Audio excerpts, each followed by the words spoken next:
Hello there, friends. I am Miss Foreman. Some people call me Miss Shannon. So you put that together, and I'm Shannon Foreman. I am a mom. I have two daughters, one who is 7.5 and in the first grade at Wilshire Park, and one who is 6 and in kindergarten. And I am here to kind of talk to you a little bit about who I am, my story, and my journey. So, I grew up in South Minneapolis, not that far from where you might be watching this from at Nativity. And I grew up in a very diverse neighborhood. So there were a lot of people who maybe didn't look like my skin color or have blonde hair and blue eyes. And one thing that I just absolutely loved about growing up in that area is learning about different cultures and different celebrations of life and love and all of the things, and honestly, a lot about the food. Because sometimes when we learn to love other cultures and things that are important to us, we learn them through our hearts, our bellies, and our minds. And one thing that has been really important to me is to continue those conversations about how do we make sure that we're showing love in the world and showing up in a space that is actually creating change, and change why? Because we're not all treated the same. Unfortunately, some people like me and those of you that have pale, as we call it, white skin, or in my household, sometimes referred to it as peach skin, we have privilege. And that's something that has been built on our country, and understanding that requires an education of history. And so throughout my life, I've been very impassioned by learning and putting myself in situations that allow me to learn beyond what I might learn in a book or what I might learn in a classroom. For instance, for me, something that has been very important to me is how I volunteer. So I actually work with a really awesome organization located right off of Lake Street. It is called Urban Ventures.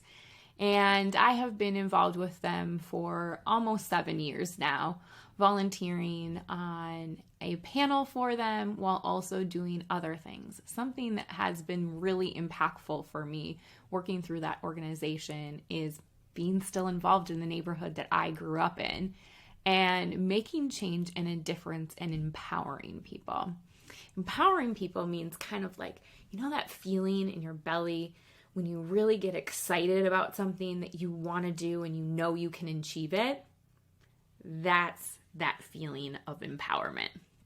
And so we work at helping families make sure that they can realize their financial dreams through education and resources and providing them opportunities so that we don't have levels of poverty where people just aren't able to succeed in the same way. So how do we change that? We change that by having conversations with our lawmakers, making sure that we are talking about the needs of everyone, not just those who might have, but those that might need more, and creating opportunities for them to be able to have more in their lives. So it's not necessarily that we write them a big check and that they go on. In fact, as we've heard through the Bible many times, if we teach a man or woman, not just man, to fish, we feed them for a lifetime rather than just giving them a fish.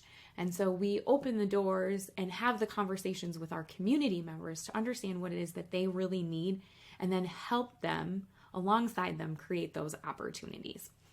In addition, I also run my own business. And one of the things that I've spent my career in is helping people with money and helping them understand how they can be responsible with it and how they can use it for good in the world. And a lot of times, money is what really makes a lot of things happen. Like we have to pay our bills and we get paid to do our job. But how do we save and make sure that we don't spend all of our money? And that if something happens in our lives, we're able to do and cover things that we might not always be able to. So that's what I help people do. I help them plan for all the different changes that life might have. I also have conversations with my clients about how they want to make impacts in the world. And that's something that's important to me because we all need each other. And I know that we can't do it without each other. So when you might be saving a lot of money, you might have the ability to make impacts in other people's lives. So we talk a lot about that through my professional life. And I volunteer with Urban Ventures. I'm a part of that community, always making sure that we are listening to the voices of individuals that we are serving. And then I do the same work for my day-to-day job. And then I'm a mom. And that is a huge responsibility because I am responsible for making sure that my kids have opportunities to see different cultures, just like how I grew up, being able to be surrounded by many different cultures and learn different things and absorb the love and grace that other individuals might be able to offer me just the same way I can offer them. And a lot of times we learn those experiences by being in them. So for instance, I have brought my girls to many different cultural events that my friends might have from growing up, but also that our beloved Twin Cities has. We go down to Lake Street and we go shopping or out to eat when we can go out to eat.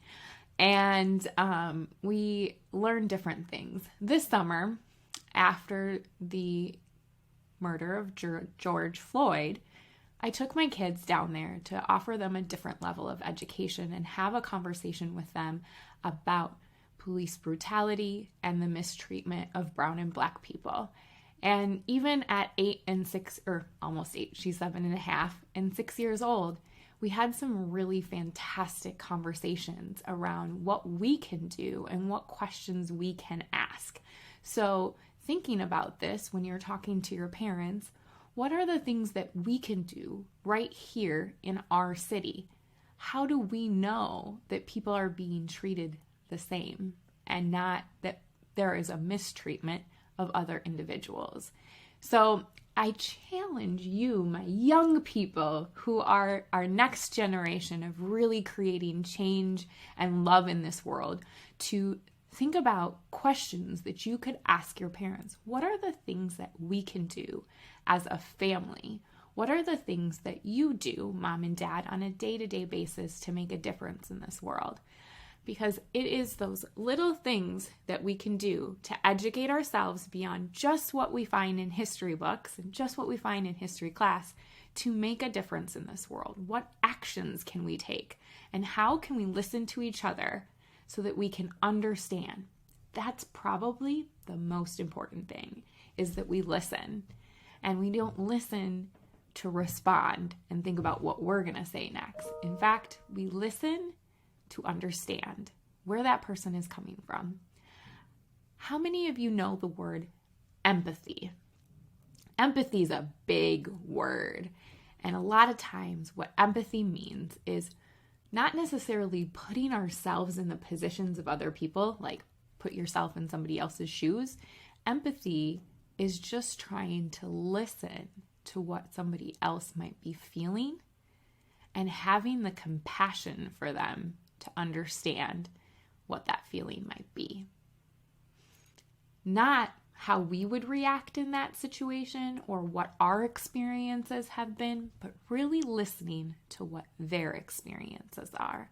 We can all learn from each other if we have an open heart and an open mind, and sometimes even an open belly, so that we can learn to appreciate other cultures and other people. So I hope that you are celebrating our great Dr. Martin Luther King today and every day by honoring those who might not look just like you, but showing them love, empathy, and compassion.